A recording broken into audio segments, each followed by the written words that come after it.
অবাক হয়ে গেলেন মহেন্দ্র সিং ধোনি। বুলেট মেরে যেন স্টাম্প ভেঙে দিলেন মোস্তাফিজুর রহমান।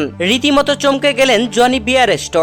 অনেক দূর থেকে যে এইভাবে থ্রো করে ডাইরেক্ট স্টাম্পে লাগানো যায় তা যেন দেখিয়ে দিলেন মোস্তাফিজুর রহমান। দর্শক, আইপিএল এর 49তম ম্যাচে পাঞ্জাব কিংসের বিপক্ষে খেলতে নেমে আগে ব্যাট করে চেন্নাই 163 রান টার্গেট দেয়। সেই রানের টার্গেটে ব্যাট করতে নামা পাঞ্জাব কিংস শুরু থেকে ভালো খেলে উইকেট হারাচ্ছিল বেশ পরপর। দলীয় ষষ্ঠ ওভারে বল করছিলেন শার্দুল ঠাকুর। শার্দুল ঠাকুরের করা ওভারের শেষ বলটি লেগ সাইডে ঠেলে দেন জনি বিয়ারস্টো। দৌড়ে এসে বলটি ধরেন মোস্তাফিজুর রহমান। এদিকে 1 রান কমপ্লিট করতে যাচ্ছে জনি বিয়ারস্টো ও রাইলি রুশো, যেখানে নন স্ট্রাইক প্রান্তে থাকা রাইলি রুশো স্ট্রাইক প্রান্তে যাওয়ার আগেই মোস্তাফিজুর রহমান দৌড়ে এসে বলটি ধরে নিয়ে ডাইরেক্ট স্টাম্পে লাগিয়ে দেন। অবাক হয়ে যান মহেন্দ্র সিং ধোনি। বলটি স্টাম্পে লেগে যায়, যদিও মাত্র একটুর জন্য আউট হয়নি রাইলি রুশো।